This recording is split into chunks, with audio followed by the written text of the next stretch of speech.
친척한테 철제 스프레이통으로 이제 맞고 얼굴이 찢어진 사건이야. 이게 아파트 거실에서 벌어진 사건이거든. 그 상대방의 엄마 그리고 할머니가 현장을 목격을 했어. 상대방은 완전 반대로 얘기하는 거야. 그리고 가장 중립적인 증인이라고 할 수 있는 할머니가 있잖아. 근데 그 할머니도 개인이 피해자라고 진술을 했어.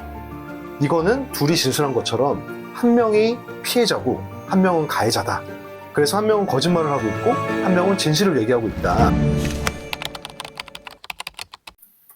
형, 음. 형 뭐 하고 있어? 아, 나 전에 했던 사건 정리하고 있어. 무슨 사건인데? 아, 이게 우리 의뢰인이 친척한테 철제 스프레이통으로 이제 맞고 얼굴이 찢어진 사건이야. 근데 1심에서 특수상해로 유죄 판결 나와서 우리한테 2심 의뢰한 사건이거든. 의뢰인 말로는 당시 의뢰인이 가해자와 테이블을 사이에 두고 앉아 있었는데 가해자가 이야기를 하다가 갑자기 격분해가지고 테이블 위에 있던 철제 스프레이통으로 의뢰인 얼굴을 때렸대. 그래서 얼굴이 찢어지고 피가 막 나가지고 겨우 도망쳐서 이웃분한테 도움을 청했대. 그래서 경찰이 신고했다는 그런 사건이야. 아니, 맞았다면 왜 맞은 사람이 처벌을 받아?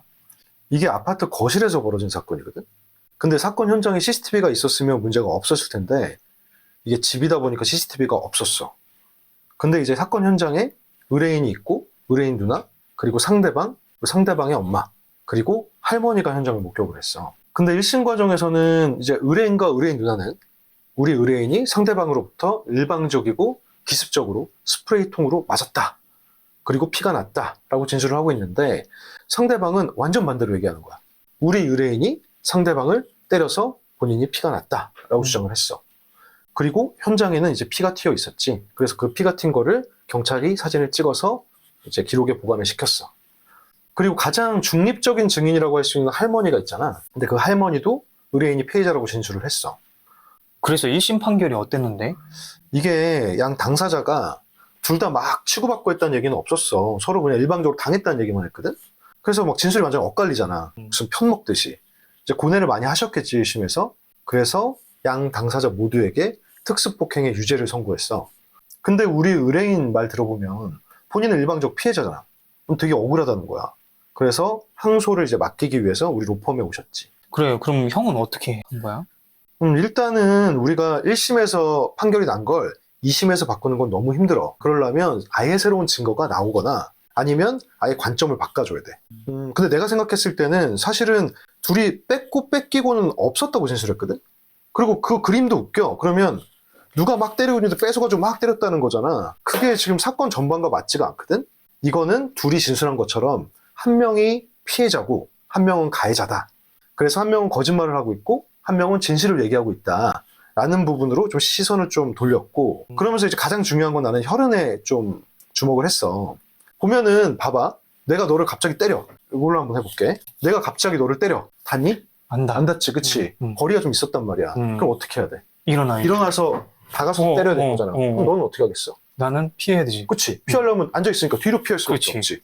그러면 결국 양쪽에 있었으면 피해가 발생한 곳은 피해자가 있는 쪽이라는 거지. 그렇지. 그치. 근데 기록을 보니까 우리 의뢰인이 앉아있던 뒤쪽으로 피가 튀었어. 이제 이 부분을 얘기를 하니까 재판부가 좀 설득이 좀 되더라고. 근데 좀 아쉬운 게 사실 이 피야. 이게 만약에 벽에 묻은 혈흔이 있을 거 아니야. 그러면 이 혈흔에서 DNA를 만약에 채취를 했다, 초반에. 그랬으면 그 DNA를 가진 사람의 피해자의 확률이 높잖아. 근데 이게 안 돼 있었어. 그래서 내가 물어봤거든, 사실. 그래서 지금 아직도 혈흔이 남아 있습니까? 라고 물어봤더니 이게 집이다 보니까 다 지우셨대. 좀 아쉬웠어. 그리고 두 번째는 좀 주목한 게 상흔이었어.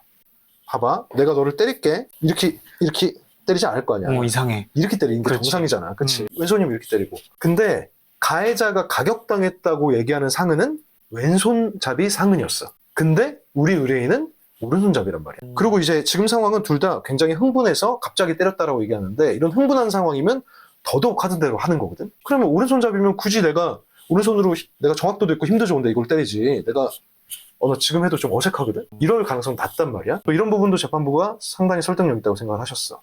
그래서 결과가 어떻게 됐어?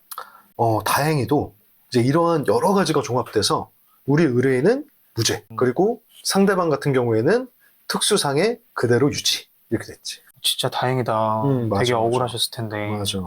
형, 그럼 마지막으로 이 사건을 빌어서 우리 시청자들한테 해주고 싶은 얘기 있어? 어떤 상황이 발생하면 물론 CCTV처럼 명확한 증거가 있으면 그걸 확보하면 끝이겠지.